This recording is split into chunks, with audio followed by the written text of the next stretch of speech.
This is Optimal Health Daily, episode 688, How to Do a Perfect Dip, No Tobacco Required, by Steve Kamb of nerdfitness.com, and I'm your host and narrator, Dr. Neal.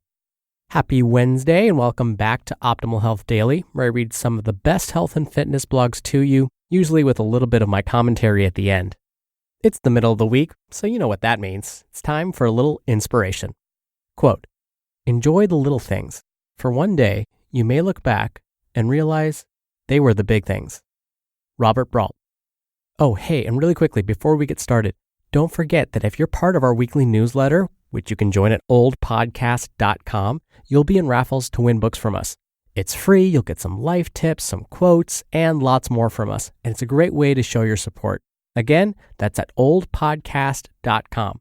I'll give you another quick reminder at the end, but for now, let's get right to it and start optimizing your life. How to Do a Perfect Dip, No Tobacco Required, by Steve Kamb of nerdfitness.com. So you're looking to build up your muscles, and you've learned how great it is to train with compound exercises. Rather than isolate your chest for 5 exercises, your shoulders for 5 exercises, and triceps for 5 exercises, why not pick a few that work all 3 at the same time? One such exercise is the dip. Now, a bodyweight dip requires you to have a pretty good base level of strength throughout your body because you're going to be lifting up your whole body up and down. Yeah, the dips I'm talking about require you to grab 2 parallel bars, hoist yourself up, and then lower your entire body by bending your elbows. I don't recommend the dips where you put your feet up on something in front of you because it puts your arms and shoulders in a really weird angle, and you're just asking for injury. So, today's exercise is just the dips where you're supporting your whole body weight below you. Okay, so here's what you do. First of all, make sure you can do a dip. Don't hop up there and then lower yourself unless you're fairly confident you can get through at least one of these things. We can't have you tearing any muscles or falling on somebody because that would suck. Next, grab the parallel bars and hoist yourself up. At this point, look straight ahead and contract your stomach muscles, just like you do when you do squats and deadlifts. If you're keeping your abs tight for all of these exercises, you'll never have to do a crunch again, and you'll still have washboard abs. Then, if you like, cross your legs and bend your knees so your feet are out behind you.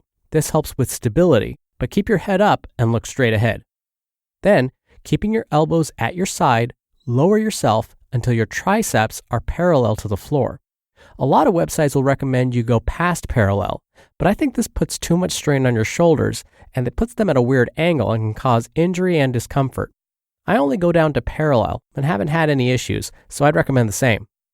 Once you hit parallel, explode back up until just before you're able to lock out your elbows. By not locking your elbows, you keep the tension in your muscles and won't mess up your joints. Now, do another one, and then another. Those are dips. Don't forget to keep your elbows as tight as possible, keep your abs tight as well, and keep your body in balance as you go up and down. Some extra tips. 1. Don't swing. And this goes for practically every exercise. If you start swinging your body as you go up and down, you take the emphasis off the muscles you're actually trying to work. 2. Don't go down past parallel. This again is a point of controversy with some, but for me, I'd rather not risk it. A few months back, I was teaching a client how to do dips, and this out-of-shape guy came over to tell us that we need to be going all the way down to the floor, essentially lowering our triceps 30 degrees past parallel. I thanked the man for his input, then went back to doing them my way. 3. Don't flare out your elbows if you can avoid it. The more out your elbows flare, the more emphasis on your chest. Elbows tight equals emphasis on shoulders and triceps. And 4. Don't settle for cheap substitutes. Don't use dip machines or other isolation tricep machines. These don't recruit any of your stabilizer muscles. They put your body at weird angles and they don't give you full results. So stick with bodyweight dips. Now, once you can do 3 sets of 15 dips no problem, you have a few options to ramp up the difficulty. You can add weight. You could pick up a dumbbell between your feet, wear a weighted backpack, or wear a weight belt with some weight plates hanging off of it. At one point last year, I was doing dips with a 60-pound dumbbell between my feet, but it got too difficult to carry and it started to bother my shoulders. I'd recommend a weight belt or backpack if you're going to do dips with heavy weight. Your other option, and the better option in my opinion, is to go slow. Keep your abs tight and lower yourself ridiculously slow. Your body will have to recruit every muscle in your chest, shoulders, and triceps, including all stabilizer muscles, to keep your body under control. Personally, I would do dips without weight after you've already done an exercise like incline dumbbell presses. Rather than add weight, do them slowly and safely. There you have it, a great body weight exercise that will have your triceps popping out in no time, provided there isn't too much body fat covering them. If you have limited time in the gym or at your house, you can work out every muscle in your body with these 3 exercises. 1. Squats or deadlifts. They work every muscle in your legs, abs, and lower back. Dips, which you just heard about, works your chest, shoulders, triceps, and abs. And finally, pull-ups or chin-ups. Those work your back, biceps, and forearms. Look at that. In just 3 exercises, you could do a complete full body workout. Crank that workout out in 20 minutes and then go play some Halo. You just listened to the post titled, How to Do a Perfect Dip, No Tobacco Required, by Steve Kamb of nerdfitness.com. Dr. Neal here for my commentary. I completely agree with Steve about not going past parallel.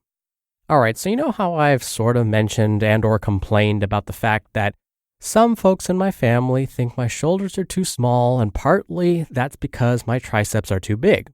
How did my triceps get so big? Well, dips. Just as Steve described, that's how I do my dips. I don't go past parallel. I begin by using my body weight, and then I would add weight accordingly, keep my elbows tight, abs flexed, and move as slowly as possible. He's right, there doesn't seem to be a great substitute for this basic compound move. So I used to have the same thought. Well, to get the maximum flexion, I've got to go all the way down past parallel and then come back up. Well, that's how I almost blew out my left elbow. Not only that, but as Steve mentioned, it became more of a chest exercise when I went down that low. So don't go past parallel. It's likely safer and it'll keep that tension in your triceps. And yes, I know when you start to get tired, your elbows are going to flare out.